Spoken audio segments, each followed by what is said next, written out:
Mali po. Oras na para sa may init na balita.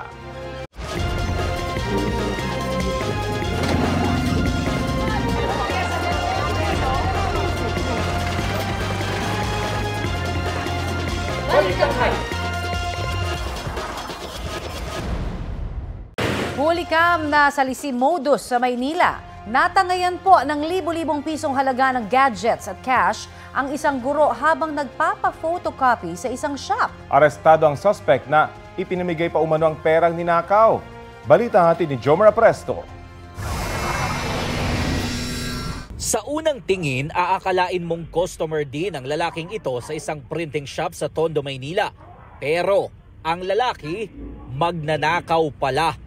Natangay niya ang gadgets at cash na aabot sa halos 300,000 pesos ang halaga ng babaeng nakapula. Ang biktima, isang high school teacher at nagpapa-photocopy noon ng grades ng kanyang mga estudyante. Actually po, nung ako'y magbabayad na, napansin ko yung bag ko wala na sa aking tabi. Doon na po nagsimula na parang natuyuan na ako ng laway. Hindi ko na ako nang gagawin ko para may himatay ako na talagang humingi na ako ng tulong kung saan-saan. Sa loob lang ng halos 1 minuto, natangay ng suspect ang 2 mamahaling cellphone, laptop, mga credit card, ID at halos 40,000 pesos na pambayad sana sa tuition ng kanyang anak. Nagsagawa ng follow-up operation ng Manila Police District hanggang sa natunto ng lalaki sa Bocaue, Bulacan, kung saan nagnakaw din umano siya. Yung tsuhin niya mismo sa Caloocan ng pinuntahan namin, sinusukan na siya kasi nga ultimo sila yung ninanakawan din. At talagang kilala rin siya dun sa lugar nila na ganun talaga yung pagnanakaw talaga sa Lisi. Na-recover mula sa kanya ang mga ID at iba pang dokumento ng biktimang teacher. Lumabas sa investigasyon na matapos ang pagnanakaw sa biktima sa Maynila, umuwi siya sa Caloocan at namigay umano ng pera sa mga residente. Ibinigay niya rin daw sa kanyang kapitbahay ang isa sa 2 cellphone ng biktima. Namigay ng pera dun sa mga taga doon dahil nagtataka ka rin sila ba't ang daming pera. Allegedly, yung base sa impormasyon na yung pinuntahan niya daw doon na bahay, ang sinasabi ay pwestuhan daw ng illegal na droga. Nabawi naman nila sa kapitbahay ang cellphone, gayon din ang isa pang cellphone na naibenta sa isang mall sa Caloocan. Hindi na nabawi ang pera, gayon din ang laptop ng biktima na ginagamit pa naman daw niya sa klase. Nahihirapan po ako ngayon. Almost 2 days na nga po akong hindi masyado makapagturo kasi nga po nandun yung mga files ko. Ayon sa biktima, tuloy ang pagsasampa niya ng reklamong robbery laban sa suspect. Sinusubukan pa namin mahinga ng pahayag ang suspect na nasa kustodiya ng Bocaue Police Station.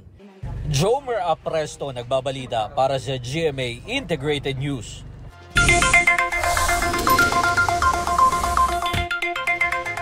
Pila-pila ang mga motoristang nagpapagas sa mga gasolinahan bago ipatupad ang big time na taas presyo sa mga produktong petrolyo ngayong araw. Tulad sa gas station sa Coronadal South, Cotabato, umabot pa ang pila sa kalsada kaya nagdulot din ito ng pagbagal ng daloy ng trapiko roon. Dahil din sa dami ng motorista, naubos pa ang supply ng ilang uri ng produktong petrolyo roon. Nakatakda namang mag-resupply doon ngayong araw. Para sa mga magpapakarga pa lang, 2 pesos and 70 centavos po ang dagdag sa kada litro ng diesel. 1 peso and 60 centavos naman para sa gasolina, habang 2 pesos and 50 centavos ang taas presyo sa kerosene. Lahat po yan ay pinakamataas na dagdag ngayong Enero. Mga kapuso, laging mapanuri sa binibiling mga karne. Sa Caloocan po kasi 2 toneladang smuggled umanong karne ng manok ang nasabat. Balitang hatid ni Bam Alegre. Kumpiskado ang refrigerated truck na ito matapos malambat sa operasyon ng pinagsamang puwersa ng National Meat Inspection Service at National Bureau of Investigation. Nakita sa operasyon ng mga karne ng manok na walang mga kaukulang dokumento. Nabuksan na itong refrigerated na sasakyan, ito ang tumambad. Tinatayang 2 tonelada ng unregistered at hinihinalang smuggle na food items. Sa visual inspection ng mga operatiba, mga chicken breast ang nakalagay sa freezer. Nasa kustodiya na ng NMIS at NBI ang driver ng truck. Hindi na siya iniharap sa media. Hindi pa rin muna sila nagbigay ng karagdagang impormasyon sa pagkakakilanlan niya. Ayon sa otoridad, kasalukuyan pa sila nagkakasa ng follow-up operation sa mahigit 40 tonelada pa ng smuggled na karne na nais ipakalat sa publiko. Malaking peligro raw ito sa kalusugan ng taong bayan kung aabot sa merkado ayon sa NMIS. Siyempre ito undocumented to. undocumented. Karaniwan kasi ng mga ito, hindi natin malaman kung ayos ang pinanggalingan nito. Pagka kasi documented yan, yung mga may papel, nanggaling yan sa mga compliant na mga accredited na meat establishment. Na-inspect yan, maayos, palinis, safe. Pagka undocumented, karaniwan mga hot meat. Yan. So, hindi natin alam kung anong proseso, paano ini-handle. Bam Alegre, nagbabalita para sa GMA Integrated News. Sa monitoring ng Department of Agriculture at Department of Trade and Industry ngayong araw, ilang rice retailers ang nagbebenta pa rin ng imported na bigas na higit sa tinakdang maximum suggested retail price na sinimulang ipatupad kahapon. Paliwanag ng mga retailers, ito raw yung mga nauna pang stock na nabili nila sa mas mataas na presyo pero paubos na raw kaya ibababa na rin nila ang presyo. Bukod dito sa trabahong market, may na-monitorin daw ang Department of Agriculture na lagpas sa MSRP sa Pasay Public Market at sa Guadalupe Market. Ayon kay Assistant Secretary Arnel de Mesa, ang tagapagsalita ng Department of Agriculture, bibigyan nila ng pagkakataon ng mga retailers na i-renegotiate ang kanilang mga kontrata para maigbaba na ang presyo. Samantala, nananatili pa rin mataas ang presyo ng baboy na umaabot sa 450 pesos per kilo ang liempo. Ayon sa DA, patuloy naman ang kanilang repopulation efforts ng pamahalaan para bumaba ang presyo ng baboy. Connie, ngayong linggo ay muli raw iikot ang Department of Agriculture para ma-monitor ang compliance MSRP ng mga retailers. Connie? Yes, Bernadette, itong mga sabi nga nila talagang nananamantala, sinasabi na dahil may tinakda na ngang suggested retail price, di ba, na 58 pesos sa kada kilo ng bigas, ano ang kakaharaping parusa naman daw kung sakasakali? Dahil syempre ayaw nating matularan pa sila. Connie, sa ngayon ay medyo lenient pa yung Department of Agriculture at hindi muna sila padadalhan ng notice of violation dahil nauunawaan naman daw nila na maaari nga naman may ibang mga retailers na nagpapaubos pa ng mga stocks na nabili nila sa mas mataas na presyo. Pero the moment daw na maglabas na sila ng guidelines at meron nang nakalagay doon kung kailan dapat sila makapag-comply, ay magiging mahigpit na raw ang Department of Agriculture sa pagpapatupad ng MSRP. Connie? Bernadette, kailan daw yun ipapatupad? Sa ngayon, Connie, wala pang nabigay na tiyak na petsa ang Department of Agriculture kung kailan yan. Pero tinitingnan nila, maybe in 2 weeks time daw, so sa buwan ng Pebrero, ay titingnan nila kung makakapaglabas na sila ng guidelines para maging gabay din sa mga retailers. At Connie? ito, paalala lang natin na Bernadette, yung 58 pesos yan ang SRP para sa mga imported lamang na bigas. Pero may mabibili tayong mga mas mababa dyan na lokal na tama ka bigas. Dyan. Yes, Bernadette. Oo, tama ka dyan, Connie. Itong 58 pesos ay para doon sa mga imported na bigas lamang. Pero may iba't ibang mga options din naman yung mga mabibili. Bukod doon sa mga available na mga local na well-milled at regular rice, ay meron din silang mabibili pa na iba pa mga bigas dito sa mga pamilihan. Connie? Maraming salamat, Bernadette Reyes. Formal nang nagbalik sa White House si US President Donald Trump na magsisilbi ng kanyang ikalawang termino. Sa kanyang panunumpa, nangako siyang sisimulan ng mass deportation ng mga illegal immigrant pati ang pagbuo ng polisiya na kikilala lamang doon sa dalawang kasarian. Balitang hatid ni Bam Alegre. I, Donald John Trump, do solemnly swear. I, Donald John Trump, do solemnly swear. That I will faithfully execute. That I will faithfully execute. The office of President of the United States. So help me God. So help me God. Nanumpa na bilang ika-47 presidente ng United States of America si Donald Trump. Pinalitan niya si Joe Biden na kasunod niya naging presidente matapos ang kanyang unang termino mula 2017 hanggang 2021. Sa pagbabalik ni Trump sa White House, kabilang sa mga polisiyang ipinangako niyang ipatutupad ang pagpapatalsik sa tinatawag niyang criminal aliens. Sisimulan ni Trump ang mass deportation ng mga illegal immigrant na umaabot sa 14 na milyon sa Amerika batay sa pag-aaral ng ilang eksperto. Magpapadala rin daw siya ng mga sundalo sa US-Mexico border para mapigilan ang illegal na pagpasok sa kanilang bansa na kanyang idineklara bilang isang national emergency. Kaugnay nito, nais din ni Trump na hindi nakilalanin ng US citizenship ng mga isinilang sa Amerika sa mga magulang na nakapasok doon ng illegal. Bumuo rin ng polisiya si Trump na kikilala lamang sa dalawang kasarian. As of today, it will henceforth be the official policy of the United States government that there are only 2 genders male and female. Sa ilalim nito, ipatitigil na ang paggamit ng pondo ng pamahalaan sa mga programang nagsusulong sa diversity, equity at inclusion. Kabilang sa iba pa niyang ipinangako ang pagdedeklara ng National Energy Emergency na layong maparami ang kanilang produksyon ng langis, pagpapalit ng pangalan ng Gulf of Mexico sa Gulf of America, pati na rin ang pagpapadala ng mga American astronauts sa planetang Mars at itayo ang watawat ng kanilang bansa roon. Sa kasaysayan ng Amerika, si Trump ang kauna-unahang presidente na nakatulang guilty sa isang felony case. Kaugnay yan sa pamameke niya ng mga dokumento para pagtakpan ang pagbabayad niya ng hush money sa isang dating adult film actress para itago umano ang kanilang naging relasyon. May iba pa siyang mga nakabinbing kaso tulad ng pamameke umano ng kanyang kumpanya ng business documents at bank statements. Pati ang pagtatangka umanong baligtarin ang pagkapanalo ni Biden noong 2020 presidential elections. Para kay Trump, hindi naging madali ang kanyang pagbabalik sa pwesto, lalo't marami aniya ang sinubukang pumigil sa kanya. Those who wish to stop our cause have tried to take my freedom and indeed to take my life. I was saved by God to make America great again. Sa kanyang pagbalik sa pagkapresidente, pangako ni Trump, magiging malaya, bukas at malakas muli ang Amerika. From this moment on, America's decline is over. The future is ours, and our golden age has just begun. Thank you. God bless America. Thank you all. Bam Alegre, nagbabalita para sa GMA Integrated News. Dagdag sa mga unang hakbang ni Trump bilang US President ang pagpardon sa mahigit 1,500 sangkot sa pag-atake sa US Capitol noong 2021. Pinirmahan din niya ang mga utos para kumalas sa World Health Organization pati na sa Paris Climate Agreement. Detalye niyan ihatid namin maya-maya lang. Nasunog ang bahagi ng isang eskwelahan sa Malabon. Kanselado tuloy ang face-to-face classes doon. Balita natin ni James Agustin. Iginagulat ng mga residente nang biglang sumiklab ang sunog sa bahagi ng Tinajeros Elementary School sa Malabo, bandang alas 11 kagabi. Itinaas ang unang alarma. 3 fire truck ng Bureau of Fire Protection ang rumisponde. 8 naman ang fire volunteer group. Tumagal ng halos 30 minuto bago tuluyang napula ang apoy.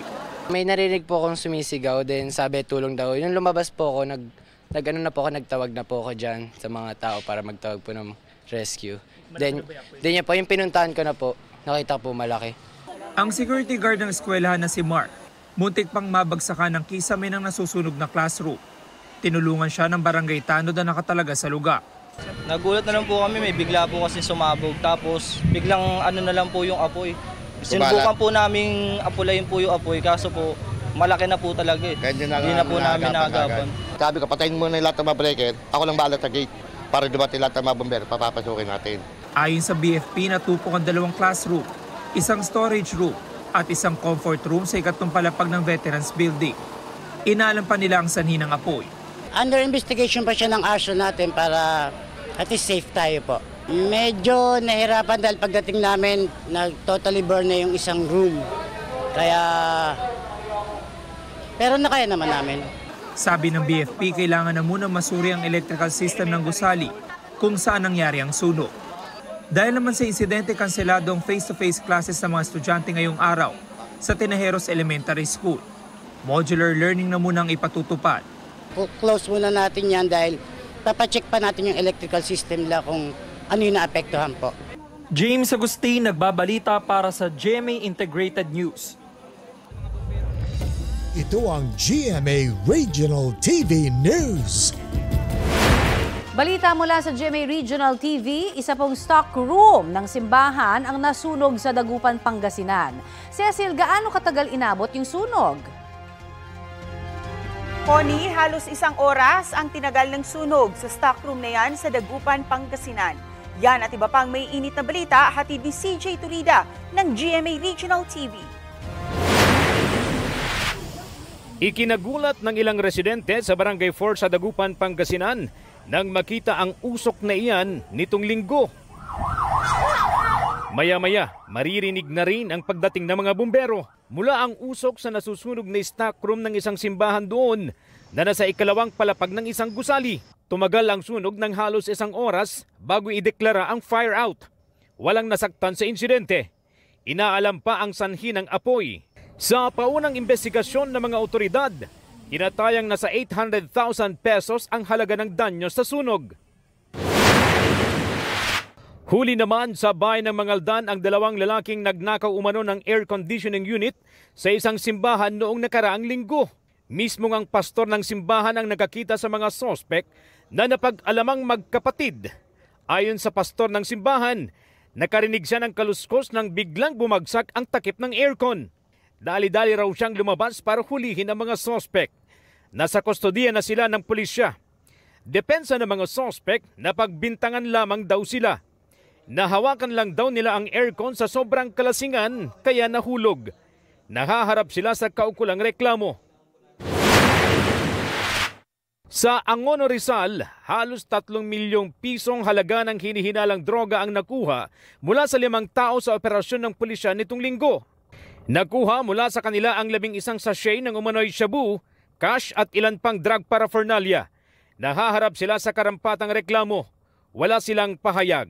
CJ Torida ng GMA Regional TV, nagbabalita para sa GMA Integrated News. Sa Angeles, Pampanga, patay sa saksak ang isang lalaki at kanyang live-in partner. Ang sospek sa krimen, ang mismong kapatid ng lalaking biktima.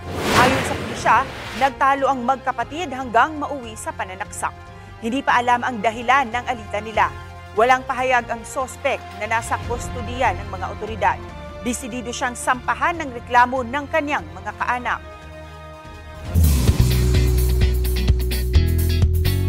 Mga mare at pare, pilot episode pa lang ng Dambuhalang Kapuso action series na Lolong Bayani ng Bayan kagabi, siksik-liglig na agad ang aksyon.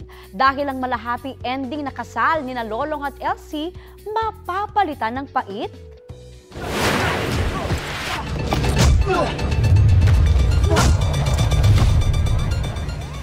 Yan ang makapigil hiningang close combat na eksena ni na Lolong at Leo played by Ruru Madrid and Michael Roy Hornales. Nangyari yan sa mismong araw ng kasal ni na Lolong at Elsie played by Shaira Diaz. Naantala ang kasal sa pagpasok ng armadong grupo ni na Leo, Franco, Khalid at Tigril na ginagampanan ni na Pancho Magno, Rob C. at Marcus Madrigal. Palaisipan din kung sino ang mystery masked rider na umeksena. Sa dulo ng episode, lahat sila ay may koneksyon kay Ivan, played by Martin Del Rosario. Bukod sa mga bagong kalaban, may pasilip din sa iba pang kalahi ni Lolong na nabibilang sa lahing Atubao. At sa alter ego ni Ruru bilang ang bayaning si Bangkil. Of course, to the rescue rin sa pilot episode, si Dakila. Pero ang tanong, happy ending na nga ba sina Lolong at Elsie? Abangan yan sa Lolong 8 p.m. sa GMA Prime pagkatapos ng 24 oras. Mapapanood din ang series sa Kapuso Stream habang 9:40 p.m. naman ang delayed telecast dito sa GTV. Eto na ang mabibilis na balita. Bumaliktad ang isang SUV sa bahagi ng Quezon Avenue sa Quezon City matapos nitong bumangga sa Center Island. Pag-amin ng driver, nakaidlip siya habang nasa biyahe. Papasok daw siya noon sa kanyang eskwelahan sa Maynila. Hindi naman siya nagtamo ng sugat sa katawan. Dadalhin ng kanyang sasakyan sa traffic sector ng QCPD. Muling nagsagawa ng bantay sa gabal ang MMDA sa Maynila. Kaninang umaga may 3 na silang sasakyan na nahatak. Nakahambalang kasi ang mga ito sa mga kanto ng kalsada. Handa naman daw ang mga may-ari ng isa sa mga sasakyan na bayaran ng multa mula sa MMDA. May nilinaw ang Department of Budget and Management kasunod po ng mga alegasyon ni na dating Pangulong Rodrigo Duterte at Davao City 3rd District Representative Isidro Ungab tungkol sa pinirmahang 2025 National Budget. Sa hawak po ni na Duterte at Ungab na kopyaan nila ng Bicameral Conference Committee o BICAM report, may mga blanco raw sa halaga ng nakalaang pondo para sa ilang programa. Si Ungab ay minsang naging chairman ng House Appropriations Committee. Sabi ng DBM, hindi BICAM report kundi General Appropriations Bill o GAB ang ipinadadala sa Pangulo para pirmahan o i-veto. Alinsunod po yan sa saligang batas. Git pa ng DBM, walang blanco o kulang-kulang na detalye sa bill na ipinadala at kalaunay pinirmahan ng Pangulo. Para naman kay dating Chief Presidential Legal Counsel na si Attorney Salvador Panelo, nagbigay lamang ng legal opinion si dating Pangulong Duterte batay sa mga napunan nila sa BICAM report.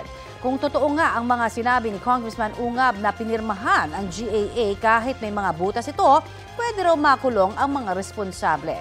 Una nang kinontra kahapon ng Pangulo at sinabing nagsisinungaling si dating Pangulong Rodrigo Duterte sa pagsabing may mga blanko sa pinirmahang 2025 national budget.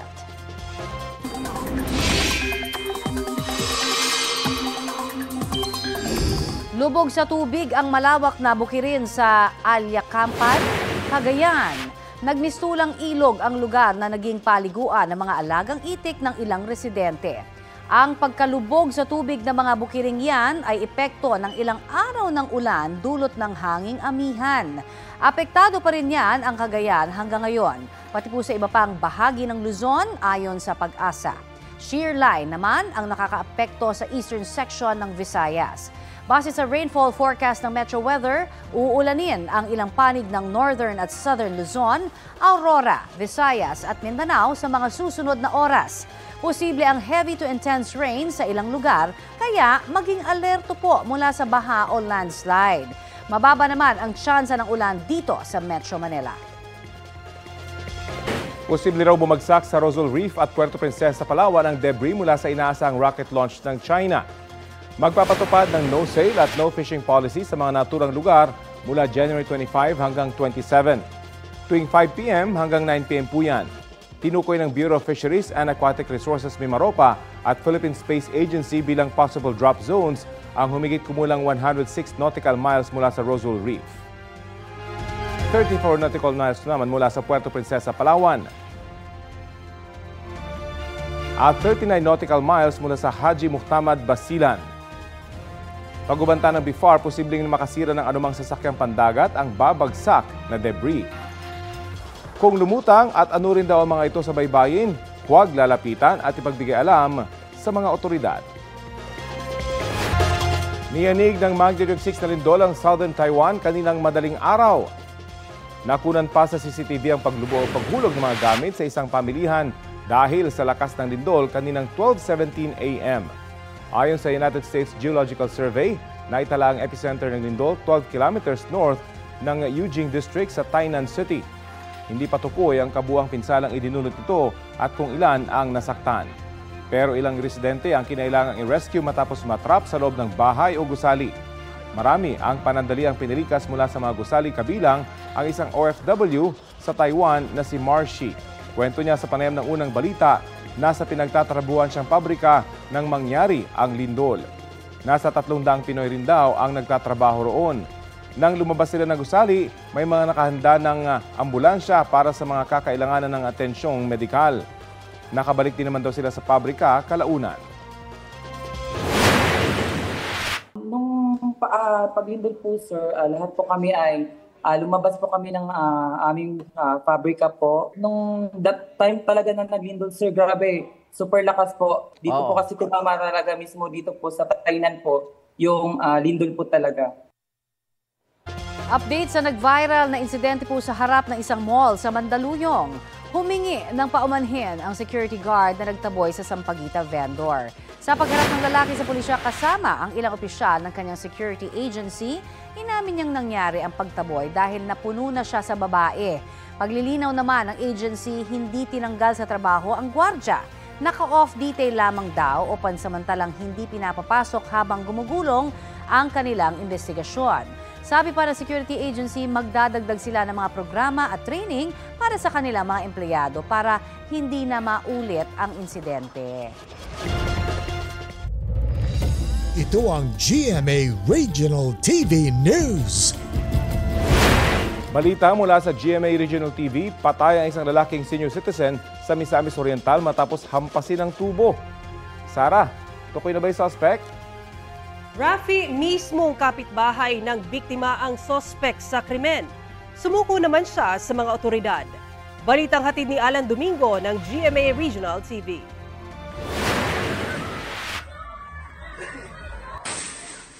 Pasado alas 8 ng umaga nitong Biyernes, nakuna ng video ang isang lalaki na tila may hinahampas.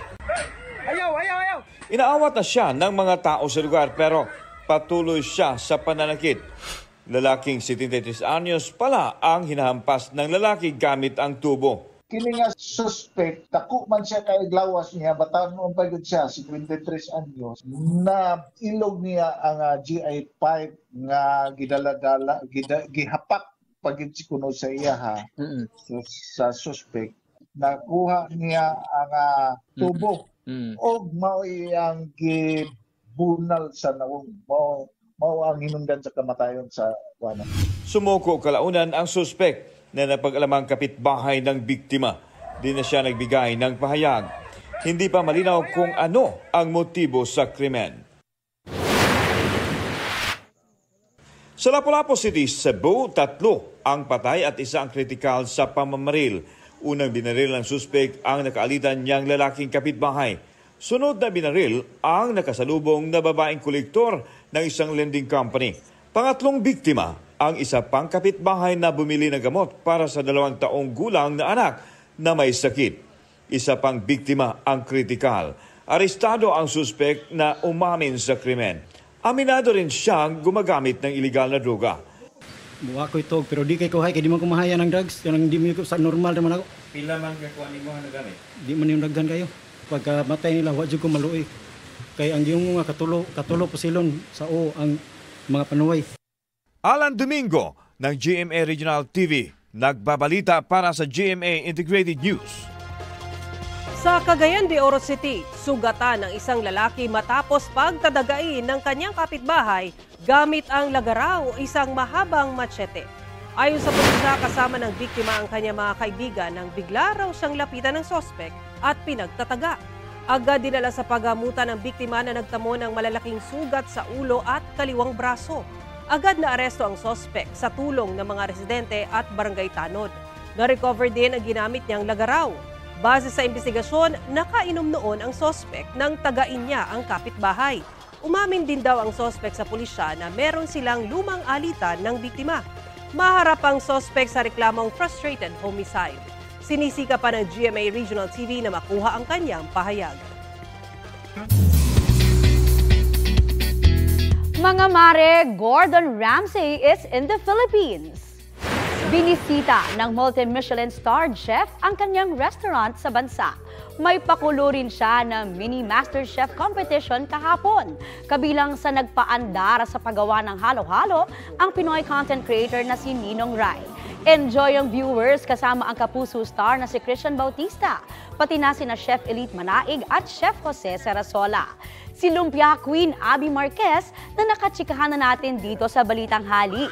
Kumasa rin sa hamon ni Chef Gordon.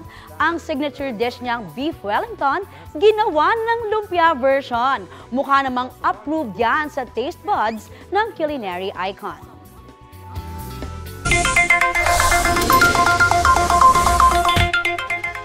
Sa mga mamimili po ng itlog, abay bumaba na po ang presyo niyan sa ilang pamilihan sa bansa. Sabi ng ilang nagtitinda sa Marikina Market, mas mababa ang demand ngayon at may sobra pang supply noong holiday season. 6 pesos and 50 centavos ang kada piraso ng extra small na itlog, habang 10 pesos naman ang pinakamalaki o yung jumbo. 190 hanggang 280 pesos naman kada tray, depende po yan sa size ng itlog. Hindi naman nalalayo sa presyo ng itlog sa iba pang pamilihan sa Metro Manila, batay sa huling monitoring ng Department of Agriculture. Sa ibang palengke, may mabibiling Peewee egg na 6 pesos hanggang 8 pesos kada piraso. 9 hanggang 10 pesos kada piraso naman ang jumbo size. Bahagyang mas mahal ang brown eggs. 9 hanggang 13 pesos ang kada piraso niyan, depende kung medium, large o extra large. Sa General Santos City, bumaba ng 10 hanggang 20 pesos ang kada tray ng itlog. 220 hanggang 250 pesos ang presyo kada tray, depende rin po yan sa size. Update tayo sa panibagong big-time oil price hike. Kausapin natin si DOE Oil Industry Management Bureau Director Attorney Rino Abad. Magandang umaga at welcome po sa Balitang Hali. Magandang tanghali ho sa Rafi, sa inyong programa at sa ating mga kababayan ho. Opo, ano po yung pinakadahilan ng magkakasunod na oil price hike? Ito sa Rafi ay onset ho ito, immediate onset effect nung kalalabas lang na panibagong US sanction against Russia, no? Ang estimate ko kasi 180 ang nakalist doon na shadow tankers. So itong mga tankers na to, ito yung na-sanction, no? Hindi makapag-deliver, at ang estimate ko dyan na affected na supply na dinideliver nitong mga tankers na to would be around 1.6 million barrels of oil per day. So ito yung destination nila usually kay China and India, no? At meron hong products na affected din, meaning refined products, around 180,000 to 200,000 barrels per day. So itong oil na lang na 1.6, this is around 1.6 to 2% ng global supply. So immediate ho ang impact niyan.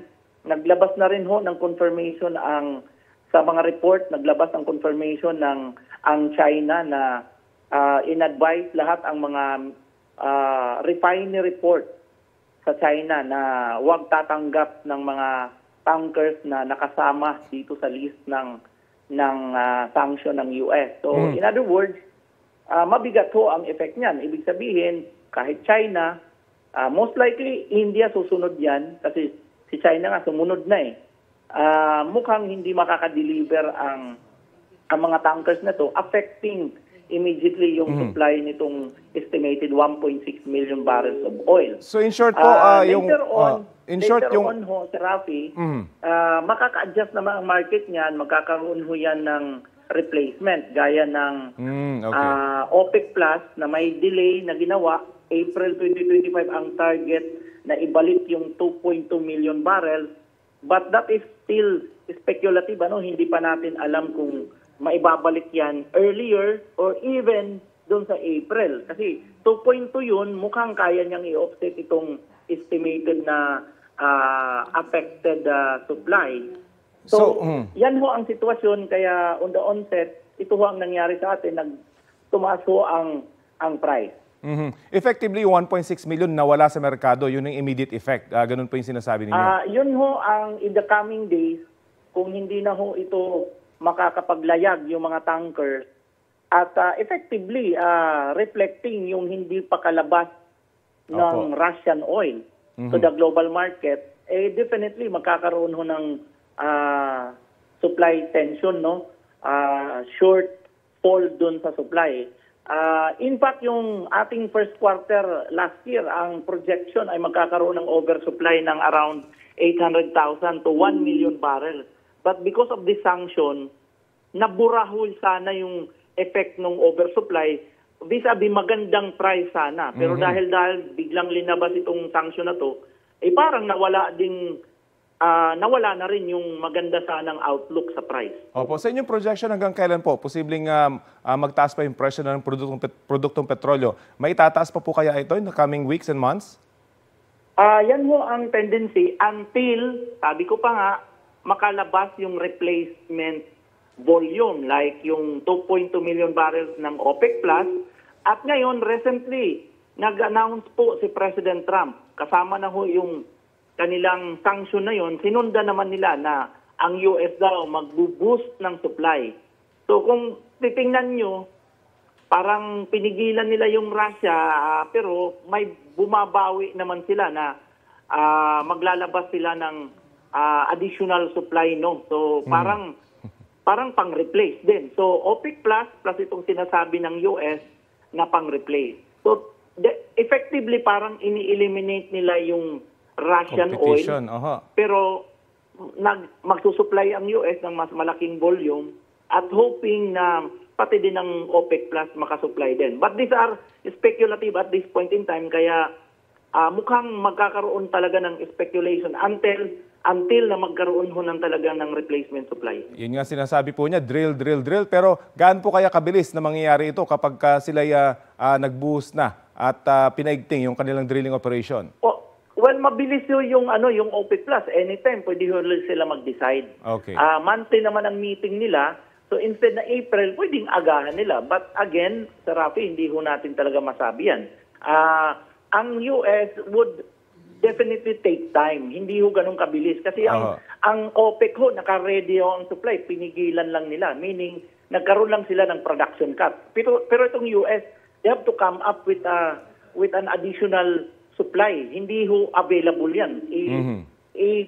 Kailangan ilabas po yan. At kung kakayanin pa nila maglabas beyond what they are producing to date.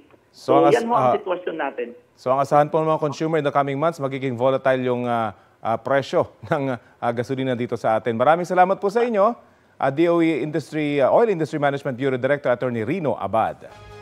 Magandang umaga po sa lahat. Good morning po.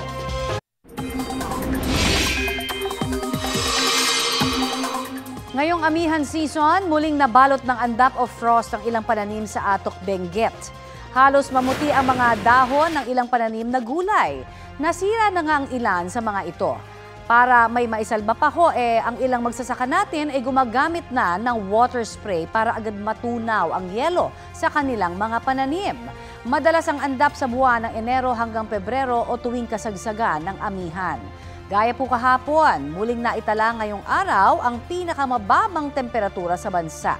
12.9 degrees Celsius ang minimum temperature ngayon sa La Trinidad, Benguet, ayon sa Pag-asa.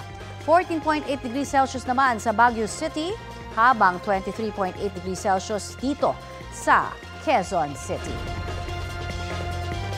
Arestado ang isang tattoo artist sa Valenzuela dahil sa panggagahasa umano sa customer niyang minor de edad. Ang kanyang panig sa balitang hatid ni James Agustin.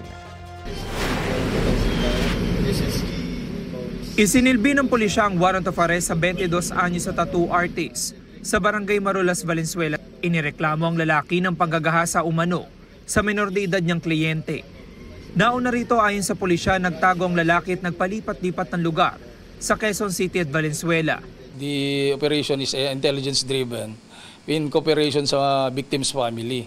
So nagkaroon kami ng operation at dala-dala itong warrant of arrest. August 2022 na mangyari umano ang krimen. Pero June 2023 pa nakapagsampa ng reklamo ang 16 anyos na biktima. Itong biktima isa sa mga customer niya lagi. So after that siguro nagkaroon ng hindi inaasahang kon at parang yun nga na-rape at sabi parang gang rape pa. So nagpustro na isampa yung kaso at itong accused naman ay siguro hindi niya inaasahan at nabuntis pa itong natin biktima. Ikatlo sa most wanted persons list ng pulisyang naarestong tattoo artist. Nakakulong siya ngayon sa Valenzuela City Police Station. Hindi ko po ginawa kayo. Mahirap po magsalita. Kasi po, hindi lang, dalawa po kami na sinampahan. Nauna nang naaresto ng pulisya ang isa pang lalaki na kapwa akusado ng tattoo artist. James Agustin nagbabalita para sa GMA Integrated News. Good job ang Pinoy cyclist na nagwagi sa 2025 UCI Thailand Mountain Bike Cup. Gold podium finish para kay Alexandra Dormitorio sa Women Junior Cross Country.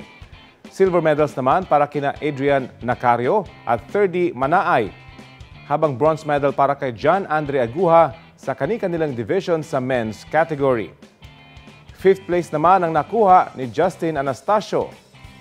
Good job din para sa Pinoy Q player na si Michael Bawanan sa CPBA 99 Tournament 2025 sa Hanoi, Vietnam. First runner-up si The Dark Phoenix sa kompetisyon.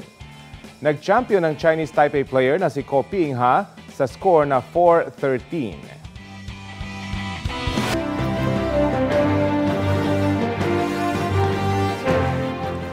111 days bago ang eleksyon 2025, umaasa po ang COMELEC na masisimulan bukas ang pag-iimprenta ng mga bagong balota. At may ulat on the spot si Sandra Aguinaldo. Sandra? Yes, Connie, sumama nga tayo sa COMELEC doon sa kanilang Binyan, Laguna warehouse at ipinakita po ng COMELEC ang bagong ballot face template kung saan kasama na ang siyam na pangalan na idinagdag nila matapos makakuha ng temporary restraining order ang mga aspirants na ito sa Supreme Court. Isang senatorial aspirant at 8 local aspirant ang kasama na sa balota. Inaasahan ng COMELEC na iimprenta na nila ang balota simula bukas. Pero aminado ang COMELEC na posibleng posibleng meron pang TRO na ilabas sa Supreme Court.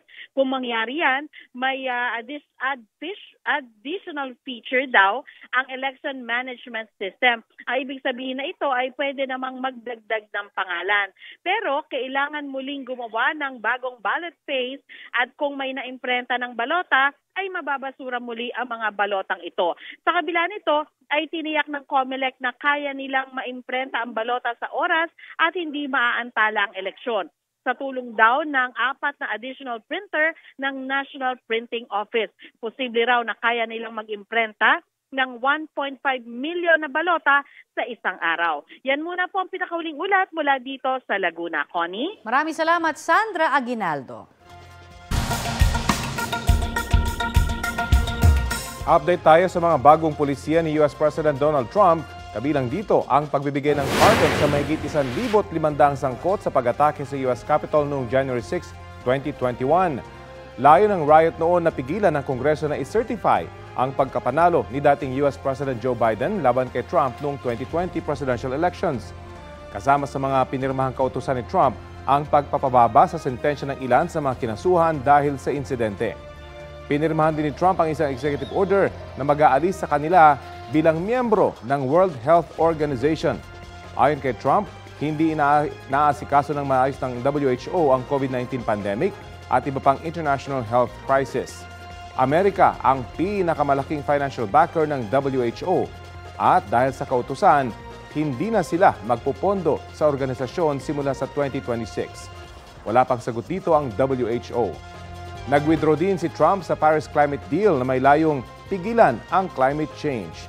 Batay sa dokumentong inilabas ng White House, tututok na lang daw ang Amerika sa pagluluwag ng regulation sa produksyon ng langis.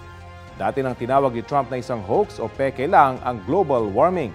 Kabilang din sa mga pinirmahan ni Trump ang pagbabalik sa Cuba sa listahan ng mga bansang itinuturing na sponsor ng terorismo. Isang linggo lang yan matapos itong alisin ni Biden sa listahan. Tinawag naman itong pambabastos at pang-aabuso ng presidente ng Cuba. Ito ang GMA Regional TV News. Nahulog sa isang irigasyon ang 8 magkakamag-anak na sakay ng isang tricycle sa Santo Domingo, Nueva Ecija.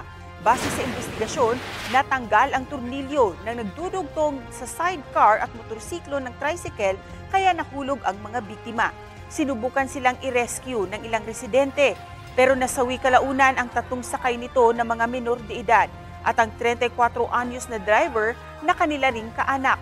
Patay rin ang 2 residente na kabilang sa mga nag-rescue sa iba pang mga nahulog.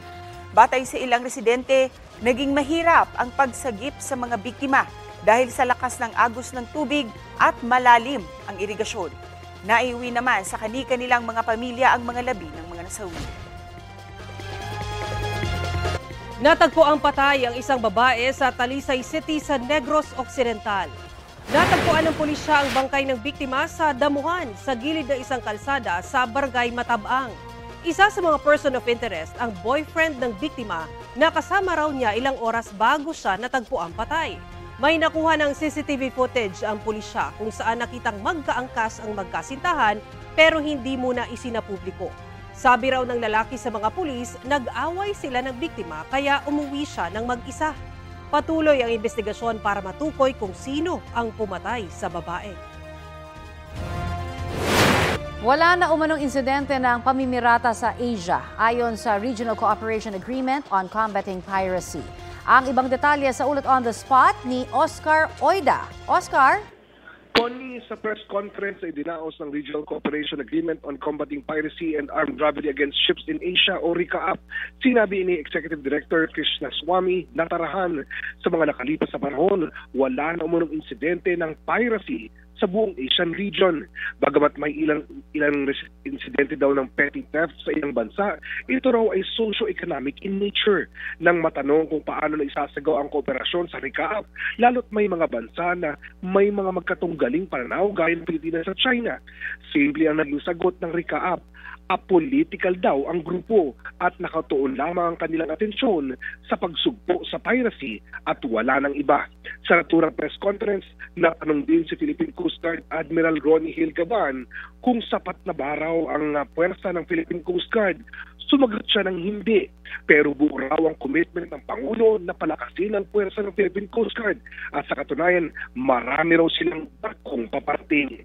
Kasalukuyan nagsasagawa ng cluster meeting sa bansa ang RICAP at tatagal ito hanggang January 23. Connie? Maraming salamat, Oscar Oida.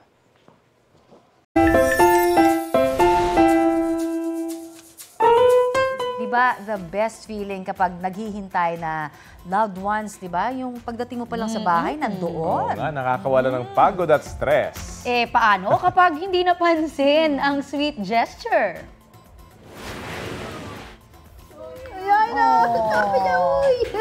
Ayan, emote na lang ang Shih Tzu na si Asher from Pulilan, Bulacan. May pag-stretch pa na parang nasa isang madramang pelikula nga naman. Hindi pa na napansin ng lolang dumating, kaya ang cute na alaga, diretso sa acting. Don't worry, konting buhat at lambing lang daw ang kailangan para suyuin si Asher. Ang best outdoor performance. Mahigit 360,000 na ang views, kaya trending! Ayun naman, ang sweet naman yan talaga. Oo, may pa-stretching nga. Pansinin niyo siya. Ako naman, sabi niya. Mukhang paborito niya si Lola, lalo siguro pag dumarating at bumibisita lang. Talagang hinihintay niya. Nagpapakarga yan, di ba? Oo. Kargahin niyo ko, sabi niya. The best talaga ang mga doggy dogs, ano? Diba? At ito po ang Balitang Hali, bahagi kami ng mas malaking misyon. Ako po si Connie Cesar. Rafi Timo po. Kasama niyo rin po ako, Aubrey Carampel. Para sa mas malawak na paglilingkod sa bayan. Mula sa GMA Integrated News, ang News Authority ng Filipino.